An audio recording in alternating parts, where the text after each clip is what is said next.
The Toronto Raptors are headed to the NBA Finals for the first time in their history, and it is incredible to see for Toronto sports fans. This is Season 2, Episode 21 of the TO Sports Talk podcast, and we're here to say, and I'll say it again because I don't get tired of it, the Toronto Raptors are headed to the NBA Finals. It still doesn't seem surreal. I mean, we were obviously in the beaches. We were watching the game there.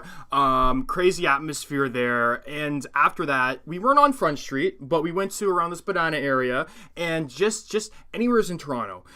People honking their horns. Like, it was nuts. I've never experienced anything like it in my life. You know, like the last time this has happened is when the Blue Jays won the World Series in '93. Again, we weren't born then. Yeah. Exactly. So we've never experienced something as this caliber.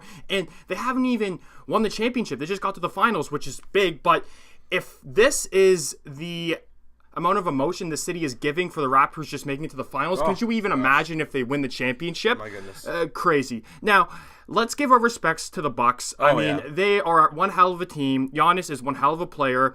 But his supporting cast, this series was nowhere to be found. And we've learned with Giannis is that the Toronto Raptors, we've always talked about superstars and guys like LeBron James and when they play the Raptors and all that. You're never going to shut them down, but you have to find a way to contain them. Right. And that's exactly what the Raptors did in the series. They did not let Giannis beat them. No, and you can't, expect Giannis to get 6-7 points and completely shut him down. That's not going to happen. But you contained him. Kawhi Leonard contained him. The whole Raptors team really contained him. Yeah. So going back to that game here, let's just break it down. Obviously, the Raptors win 100-94. Now, it was a rough start. Yeah. And we saw that in Game 5 as well. The Raptors come out of the gate real slow. And let's just fast forward, I guess, to about 3 minutes to go in the third quarter. Mm-hmm. Raptors down by 15. A lot of people thinking it's over, and myself including, really, because they weren't shooting the ball well. They weren't defending well. They were down by 15. Things were not looking good, and I don't know what happened. I don't know what. They didn't call a timeout, so I don't know what the heck happened.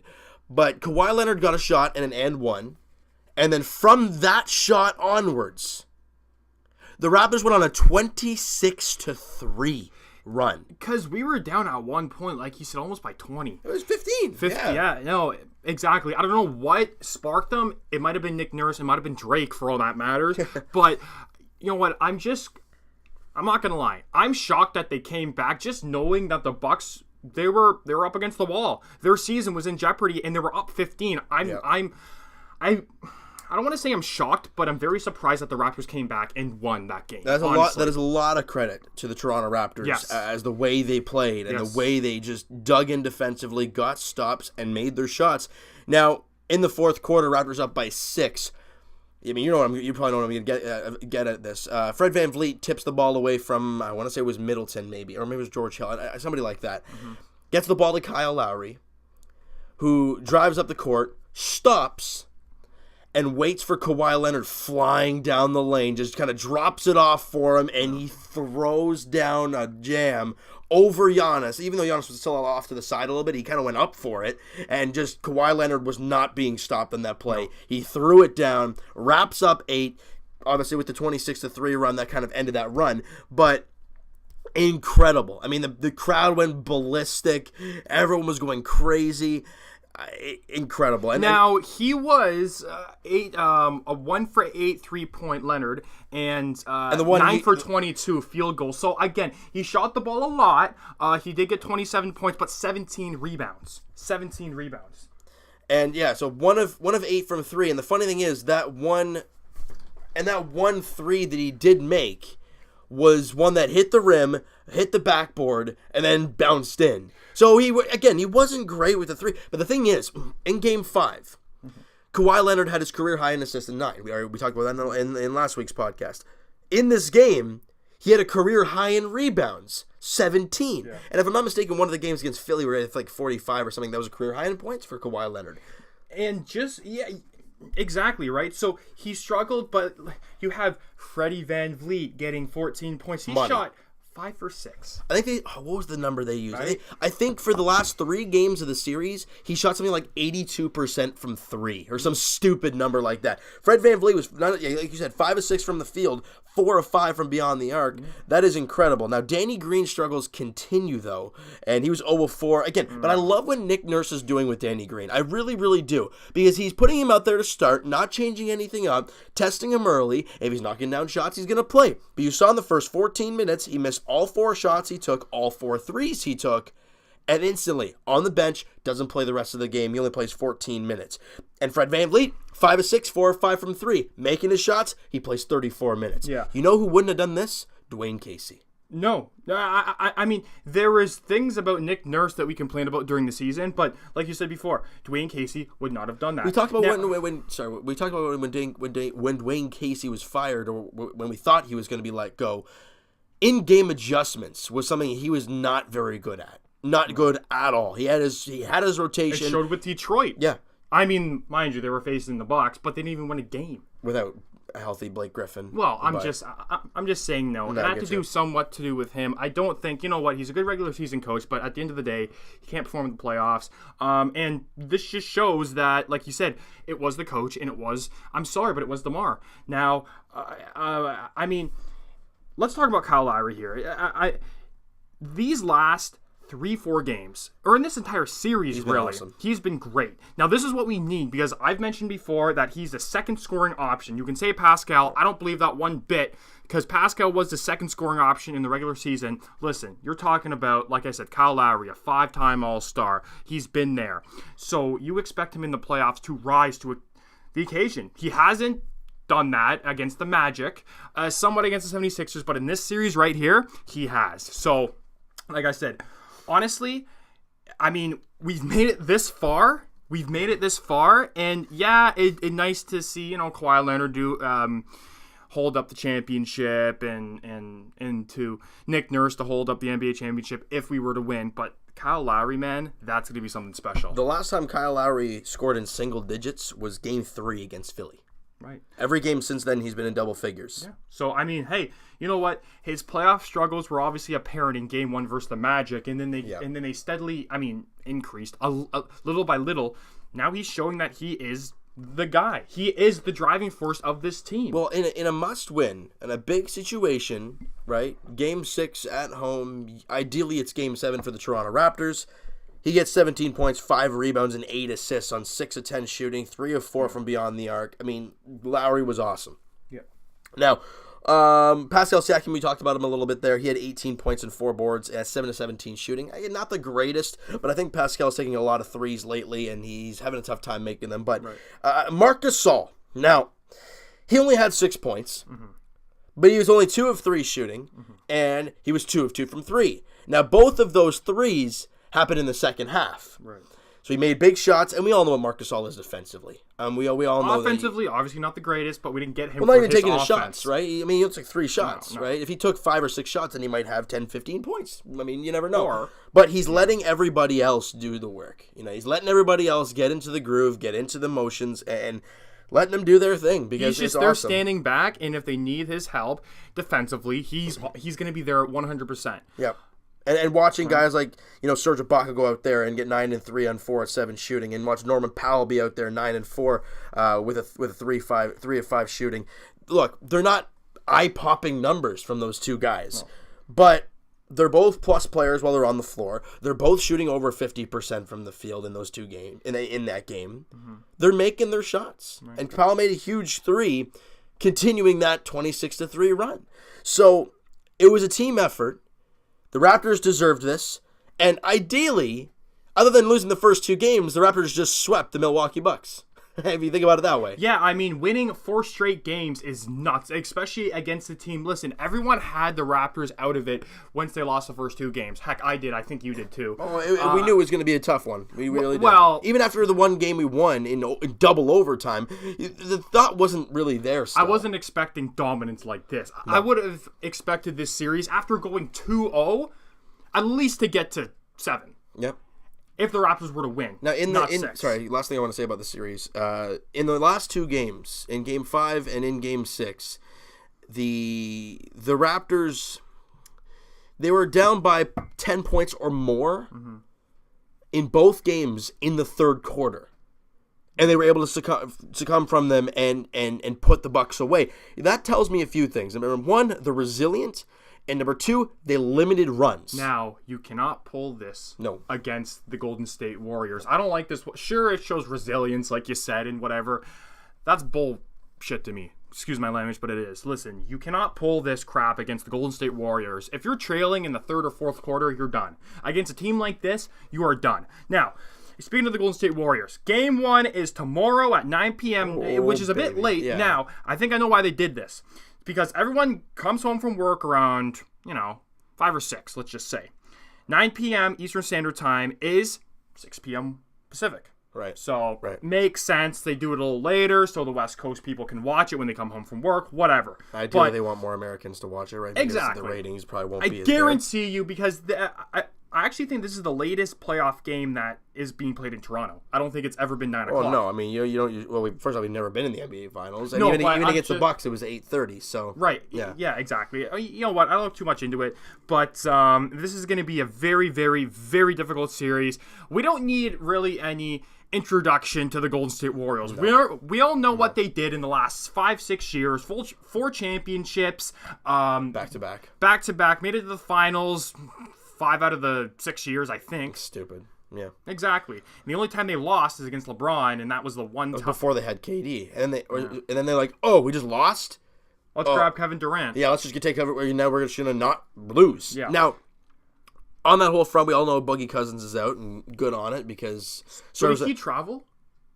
No, DeMarcus Cousins didn't travel. And the fact I'm glad, because this guy's signed a 1-year, $8 million contract. I mean, what kind of garbage is this? But we all know what he can do. He's a very, very good player. I'm so glad that he's injured right now, because he can't win in this big moment. If the Raptors go out there and win, and he doesn't get a championship for signing a 1-year, $8 million contract just to win a championship, good. Especially if he does play and he still loses, that'd be awesome. Now, and Kevin Durant is obviously a big X factor. Now, it's weird because the Golden State Warriors record without Kevin Durant is remarkably good. Yeah. They've lost 1 game without him. So that makes it worse, I guess. But then if you have Kevin Durant, you got Kevin Durant, right? Now, I mean, when Kevin Durant did drop 50 points on us, we still won that game. In overtime, In overtime. So, I mean, now, we did split the series against Golden State. No, we won the series. We won both. Yeah. Okay. We did win both. So, I look at this, and it's like, listen, it's really not that big of a deal if he's in or if he isn't. Just for the fact that the Golden State Warriors without him is still a hell of a good team, right? They don't need him. They don't need DeMarcus Cousins. Well, maybe more Cousins than Durant, but still. Now, for the Raptors,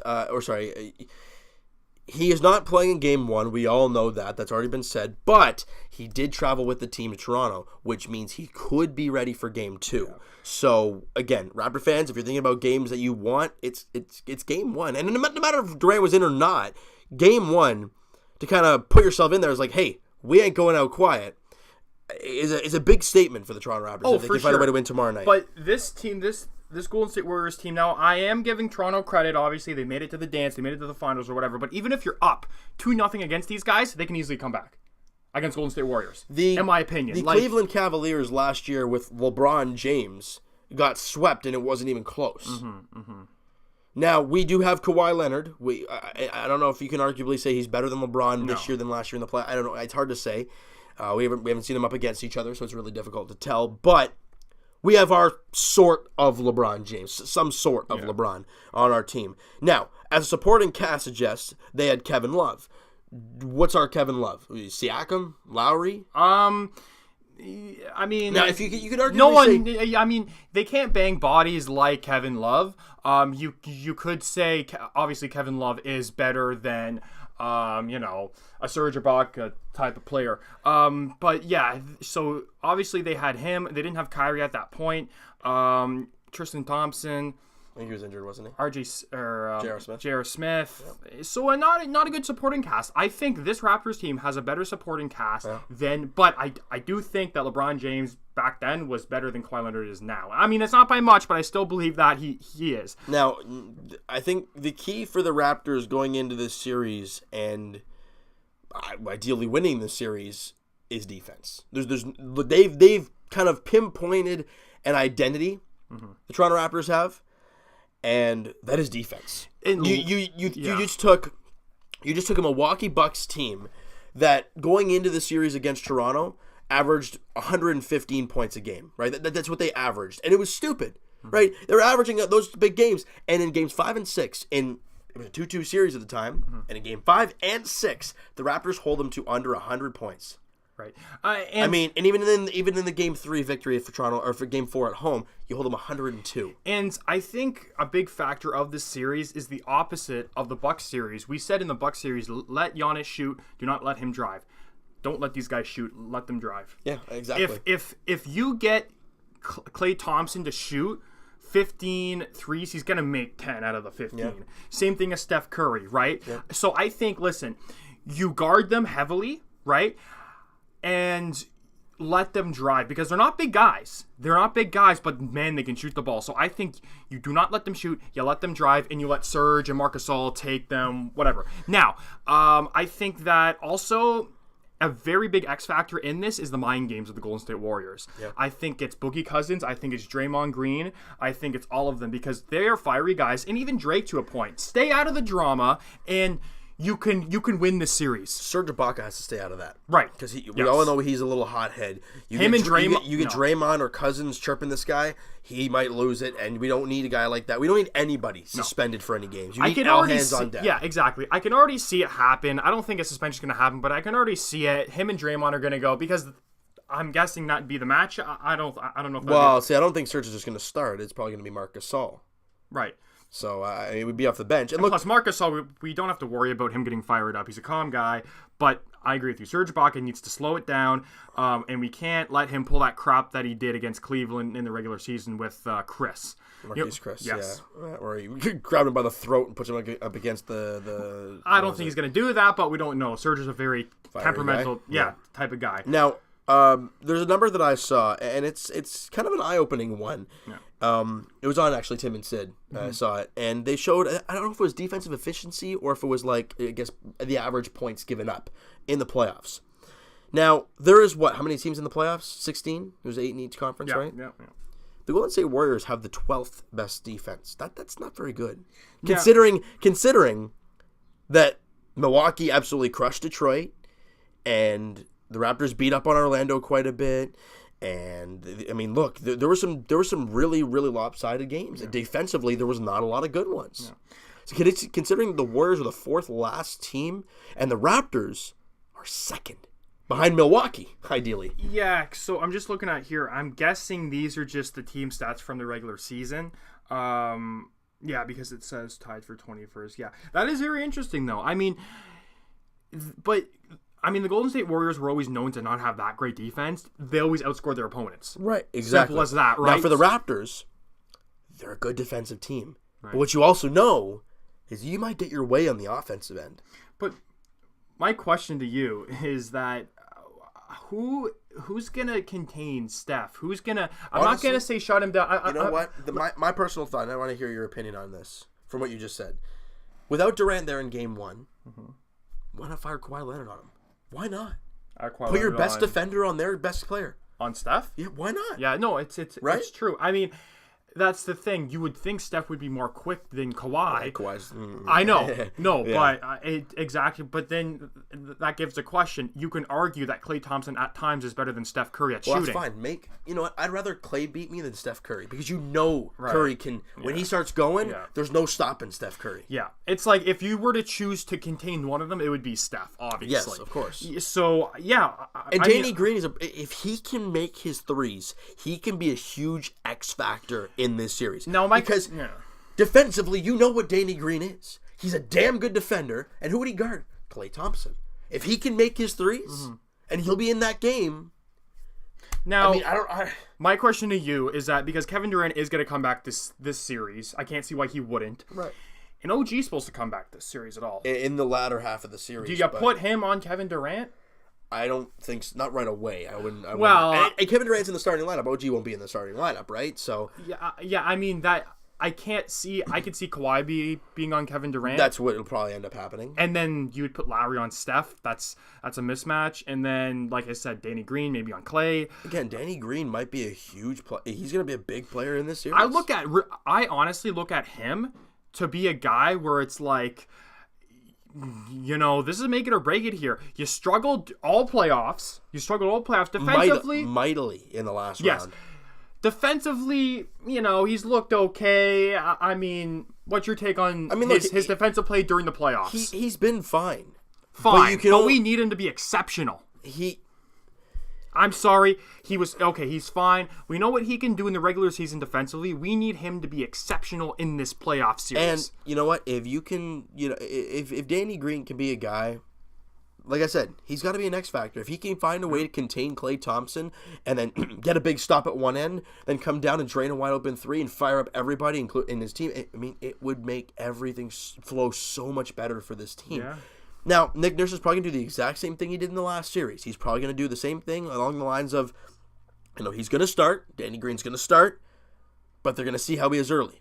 If he's not knocking down his shots, come out of the game. Right. So let's talk about both starting lineups here, right? Yeah. So obviously for the Raptors, you got Kyle Lowry, Kawhi Leonard, Pascal Siakam, Danny Green, Marc Gasol. Boom. There you go. Now for the Golden State Warriors, you have Steph Curry, Klay Thompson, DeMarcus Cousins is injured, Draymond Green, and really, after that, it starts to dip low.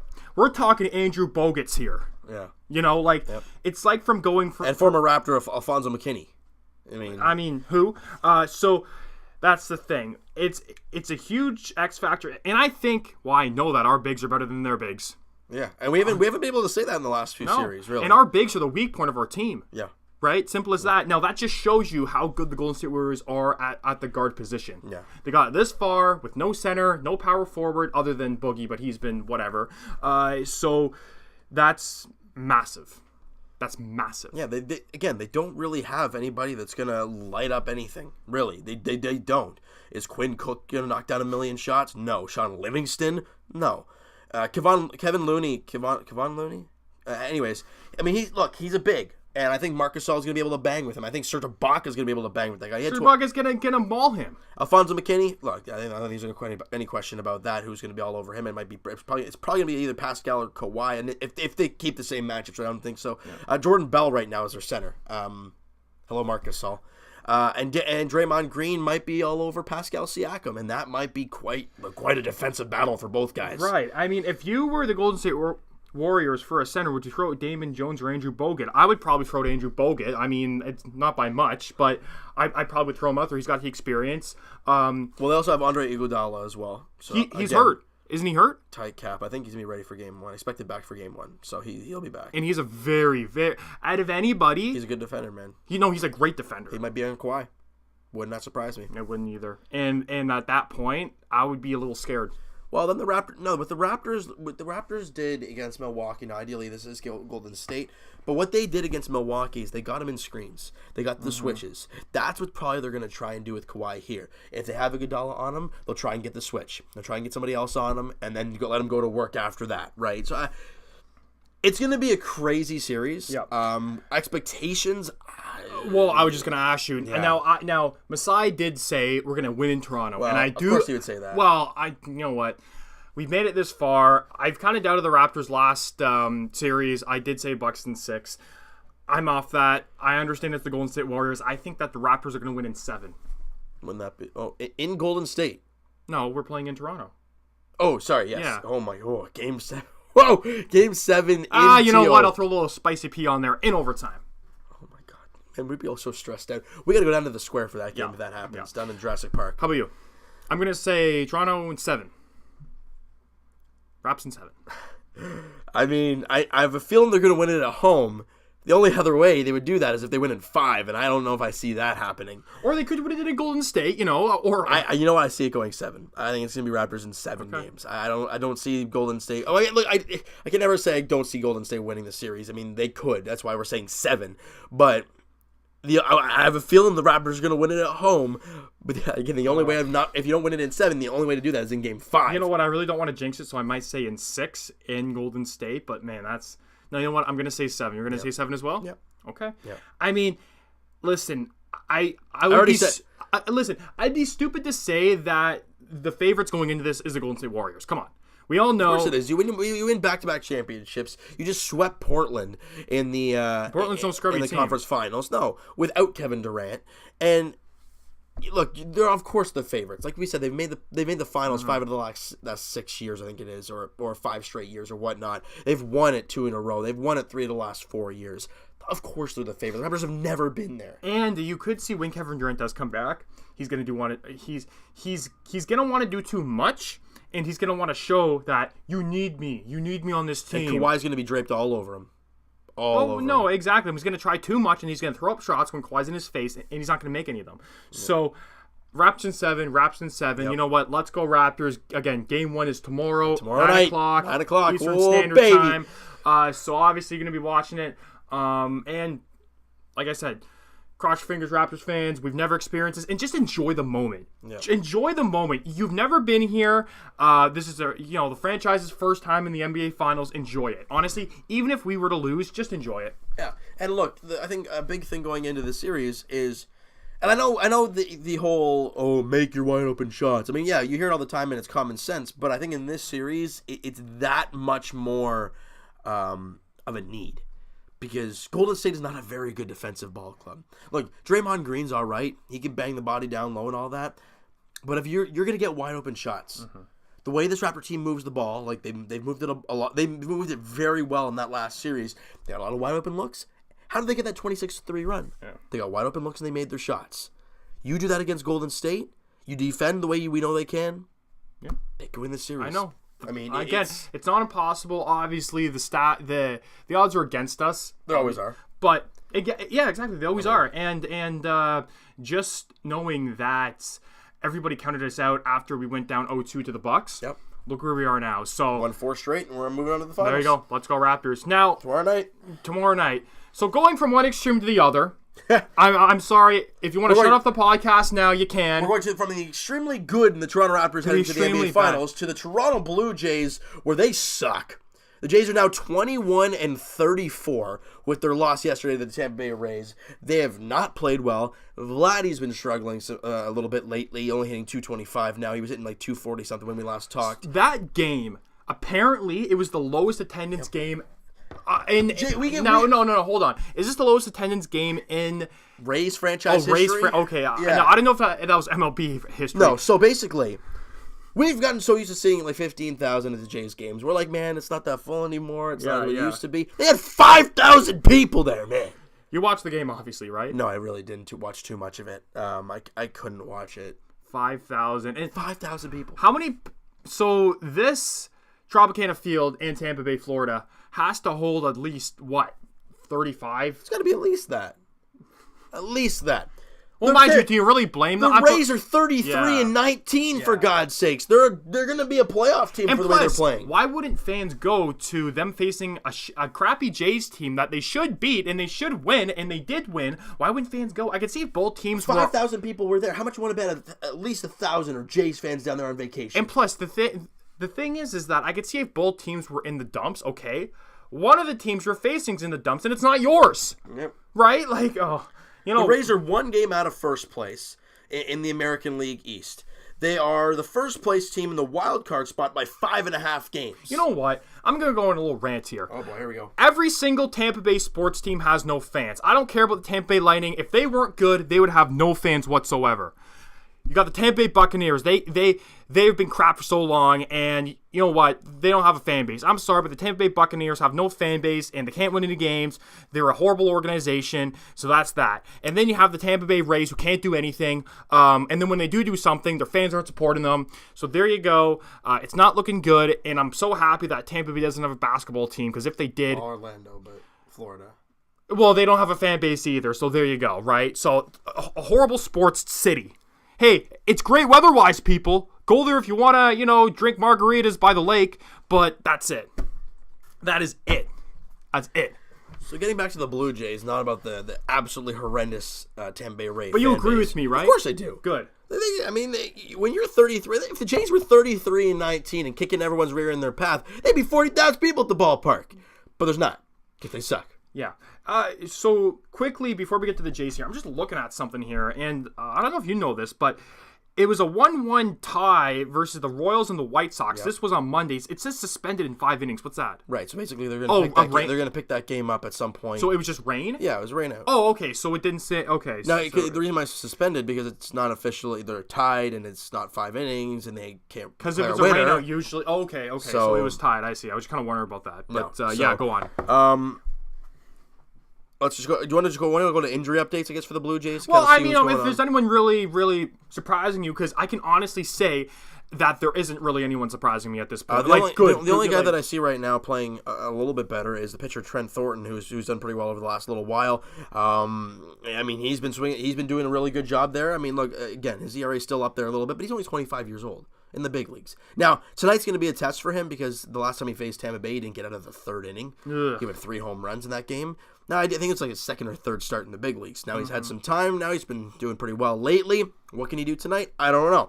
But, I mean, Lourdes Gurriel Jr. obviously got the call up. Did we talk about Kevin Biggio getting called up yet? Yeah, we talked about the 2 getting called up last podcast. So Lourdes Gurriel Jr. got called back up, and I think he had a home run in his first game. In the finale against San Diego, where the Jays won 10-1, Gurriel went 4 for 4 with a home run, 3 runs scored. He had a couple RBIs. He had a fantastic game. Now, since he's been back up here, he has not gone a game without getting a hit, and that's great to see from Gurriel. Yeah. And his defense has been a lot better, and he's playing left field, and he's doing really well out there. He had a hit in the last game. It was a double that he got, and I'm loving what we're seeing from him. But guys that I'm not really impressed with right now, guys like Danny Jansen, as much as catching-wise he's not bad. But again, he went 0 for 4 yesterday, only hitting 167, and that's struggling. All the other young guys who are playing that had the slow starts are starting to find their bats, and he hasn't yet. Yeah, but the thing is that you expect a player like Danny Jansen to rise and then fall, right? Like, I guess the reason being is because with catchers, you really focus on your defense. You know, there's a lot of things to implement when it comes to defense and pitchers and being able to, you know, be a good catcher for a certain pitcher like Marcus Stroman, right? And guys like that. So there's a lot of things going on with Danny Jansen. I think what he's trying to do, really, he's trying to focus on his glove, and he's focusing on his defense. And I think that's a thing that I look at, and I'm like, well, I get that. And for a young player, once you get comfortable with your defense and your catching ability and all that stuff, you're good to go. Then you can get your bat going. Right. So going to Sanchez here, leaves with another finger issue. Once again, you know what? The Jays' pitching woes continue once again. Another pitcher injured. No, he won't be out for his next start. It sounds like it's the least of the last 3 injuries that he's had. Well, I hope they keep him out for I wouldn't say an extensive period of time, but just keep him out until it gets healed completely. Honestly, I don't believe in that right now, dude. As much as I do want him 100% healthy, he has had 2 full off seasons of trying to get healthy. And it takes him a month, and he's already getting hurt again. So what are they going to wait? Another start? It's not going to do anything. No. Especially when this is make it or break it time for him, right? Like, listen, if this guy doesn't get healthy, and if this guy's...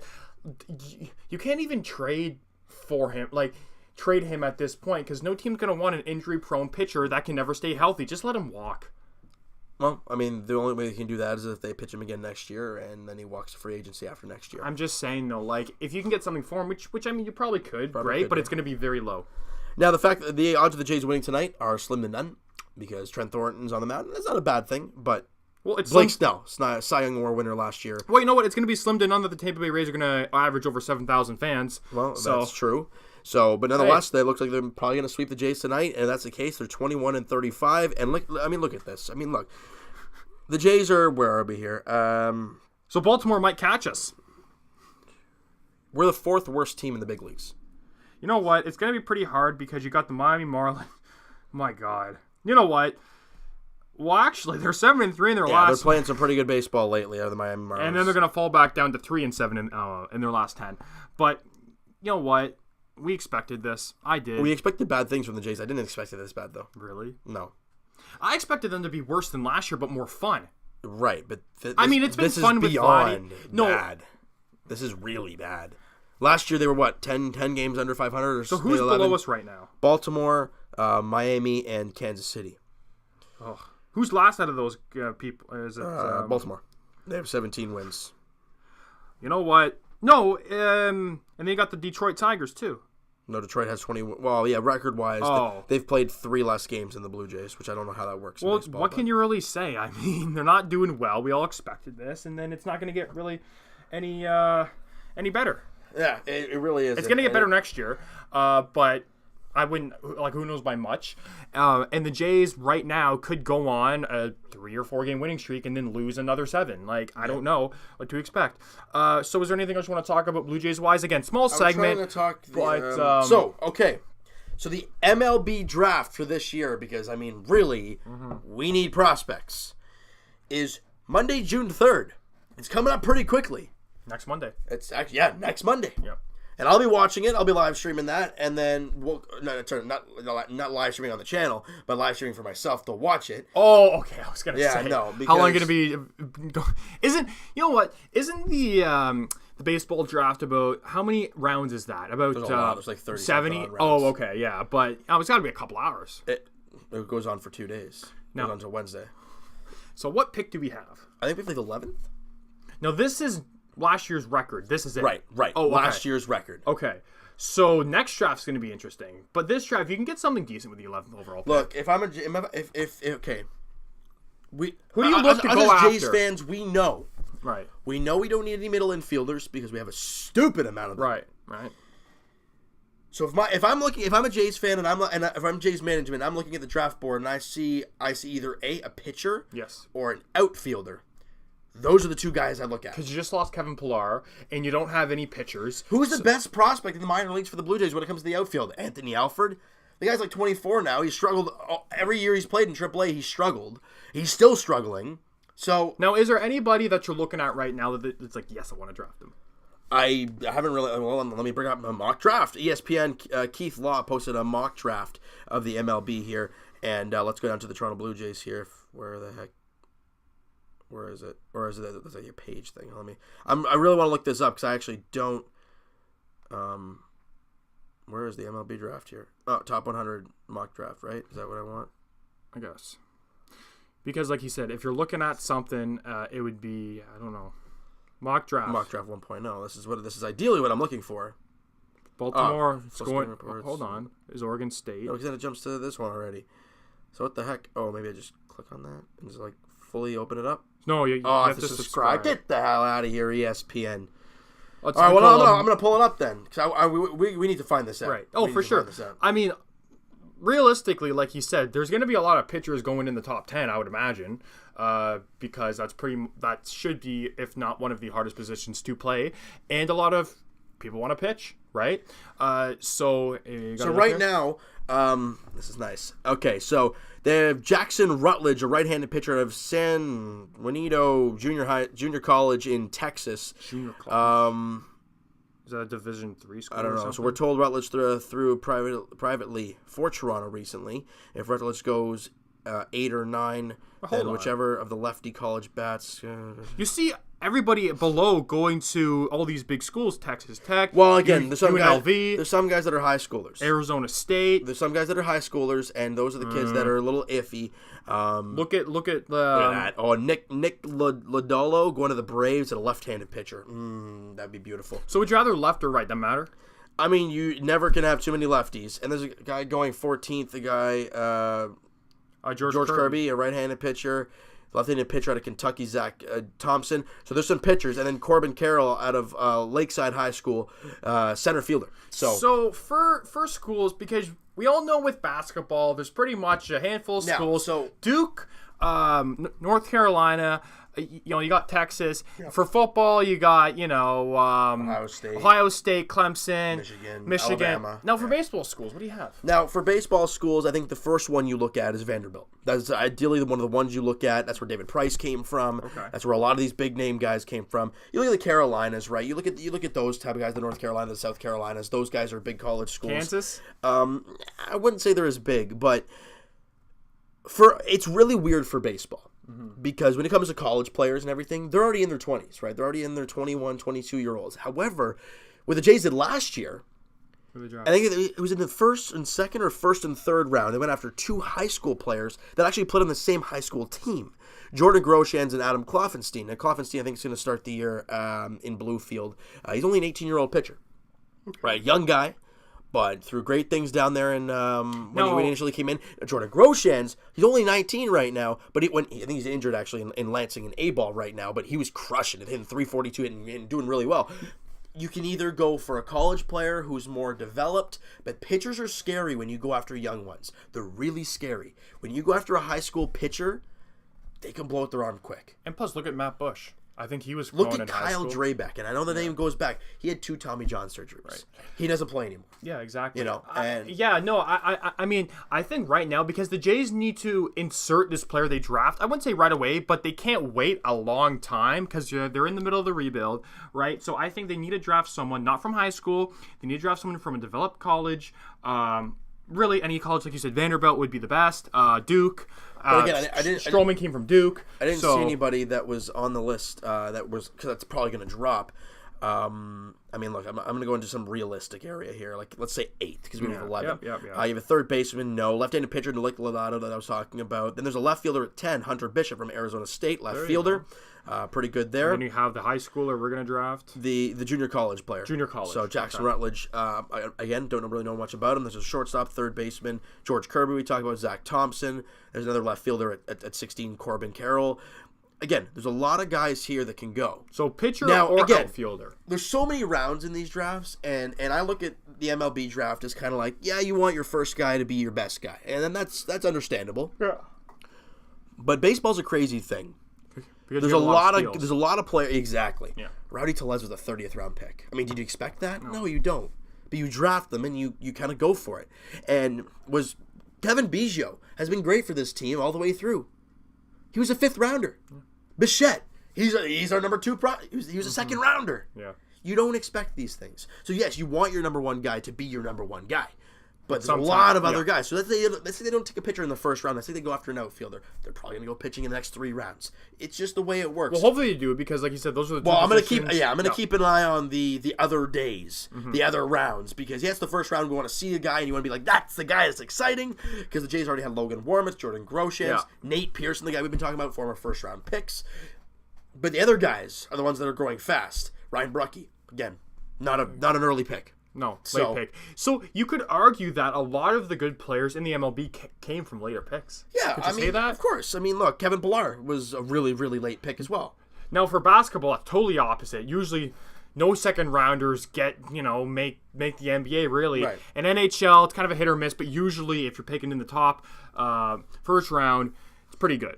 So, I mean, hey, you know what? The Jays can only go up from here. They got the 11th pick. Who knows if they're going to trade up? I don't even know if you can do that. I don't think they will, if anything. Right. I really think they're just going to stay packed, get the pick and do their thing. I'm excited because I've been keeping a close eye on, if you guys have been watching all the Jays videos, you know that I've been keeping a close eye on pretty much all the prospects down there in the minor leagues and seeing who's doing what and all the things that are going on down there.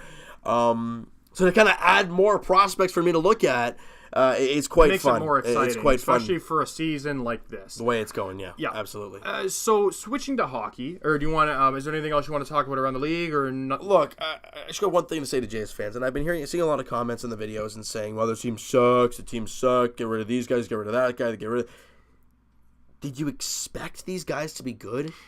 People love to complain. People love to hate. Look, expect this team. Look, it would not surprise me, after seeing what we've been seeing lately, it would not surprise me if this team is a 100-loss team this year. No, but the thing is that you're being a Jays fan that you know what to expect. These Jays fans aren't stupid. They know what to expect, but it's human nature to love to complain about things and to love to hate. So that's what they do, right? Like, they love to hate, and they know we're going to be a bad team, but they said, oh, why do they suck? Why do they suck? You knew they were going to suck.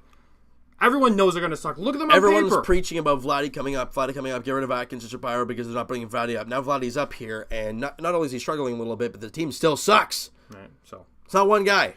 It's going to take time, Jays fans. No, it's going to take time. Exactly. So let's get to hockey here. Switching over to the Leafs now. Breaking news.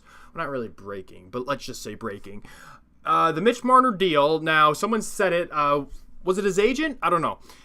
In the ballpark, in the ballpark of $10 and $11 million. It's a lot of money. It's a lot of money, but for Mitch Marner, if you can get him for 10 or 11, that's fine. That's fine. Now, they are contemplating on offer sheets, and that's a little scary.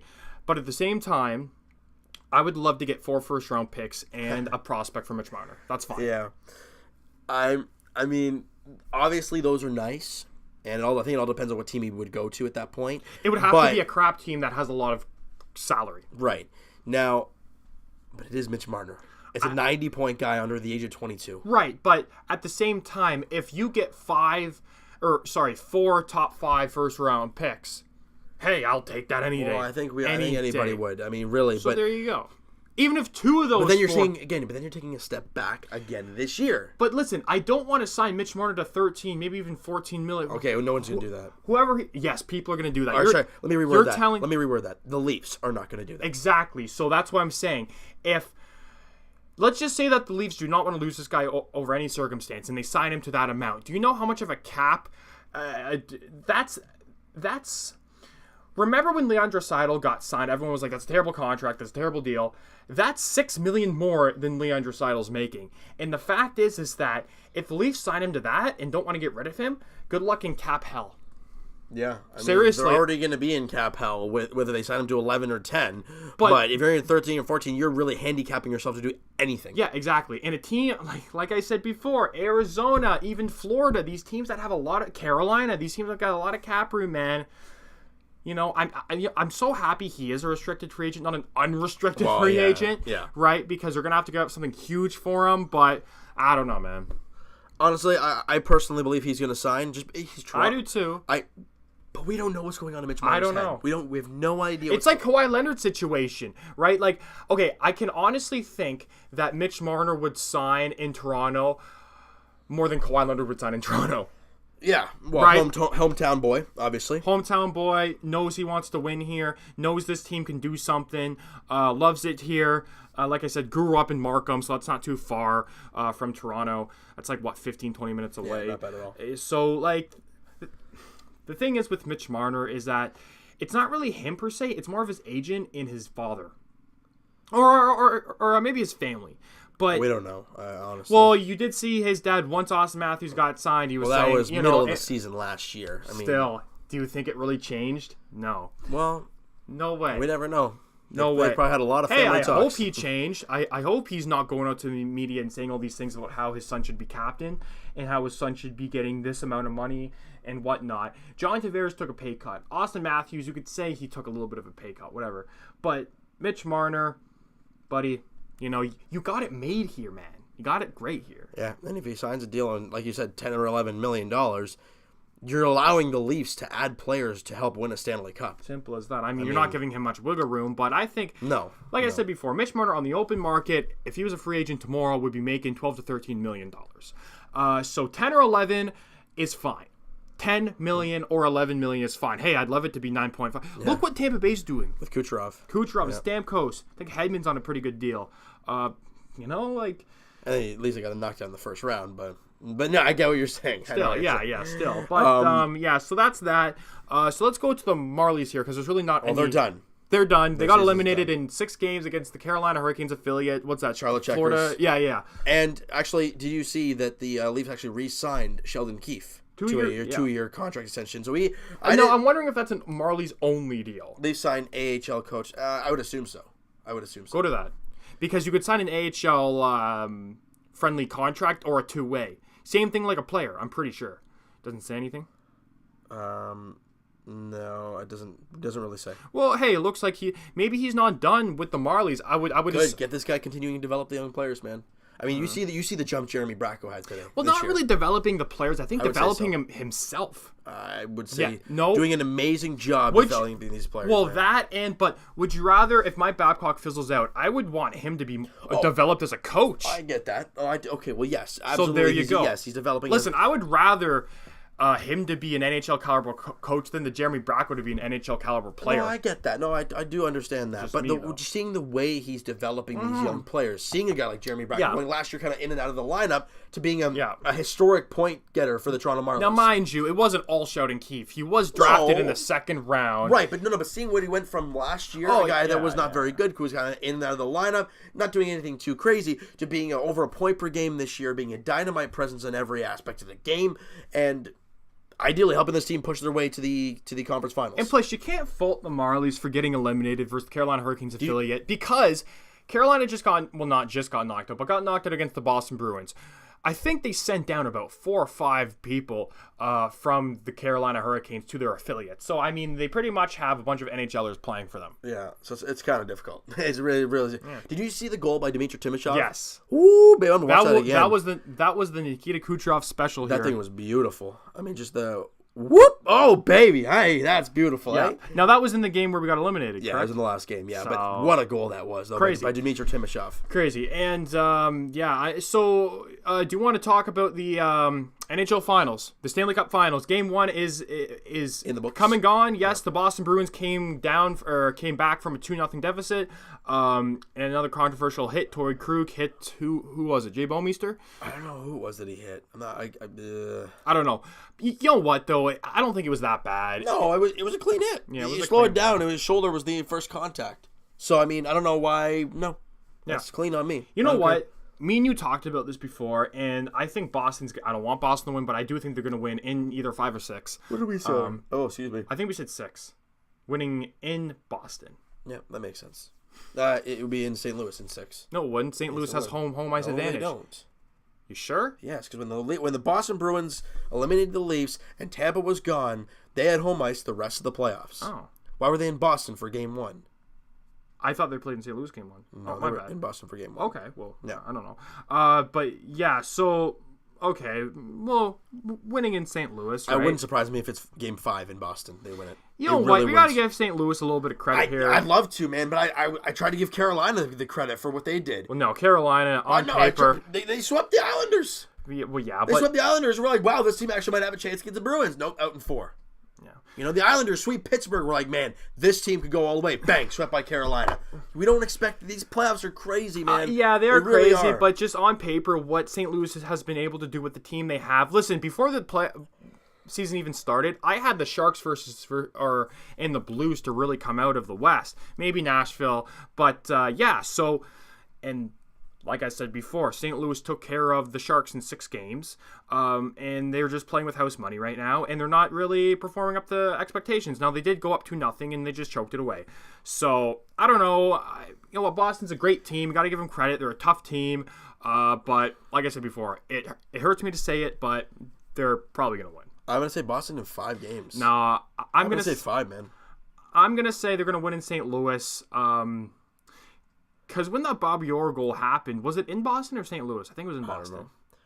Now, you know what? I'm going to say Boston in 6. They're going to win in St. Louis. The reason I say Boston in 5 is because the Game 1, I think, was the big turning point for me.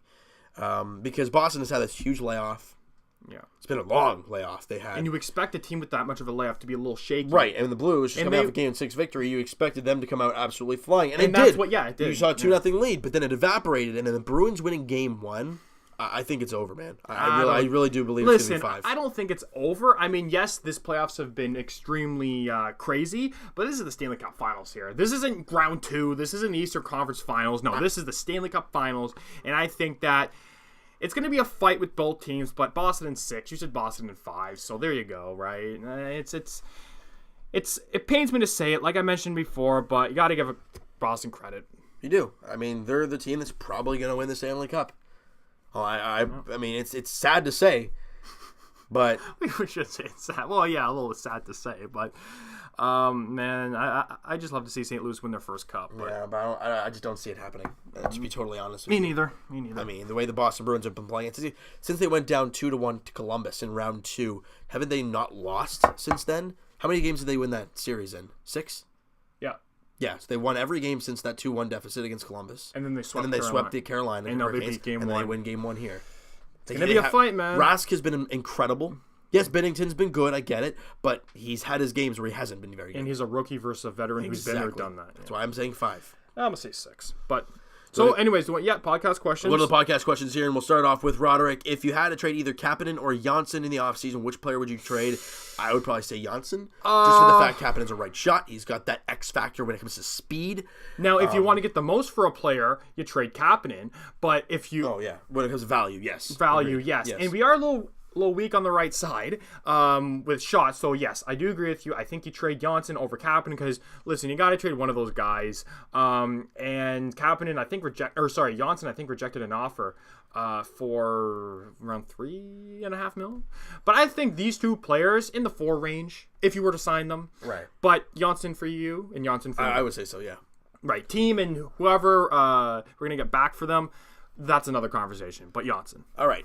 Reid-Foley, is the Jays' attendance worrisome? Well, if the Tampa Bay Rays are not worrying about a 5,000-fan stadium, I don't think the Jays fans are worrying. Well, the Jays are worrying. And, again, the Jays have always been that team where everyone jumps on the bandwagon, then everyone gets off the bandwagon. It's not like the Leafs, where even if they suck, they still bring in fans. And you can even say the Raptors, too. Even if the Raptors suck, they still bring in fans. Yep. Look at the Yankees. I mean, I can't remember the last time they really sucked, but they bring in fans all the time.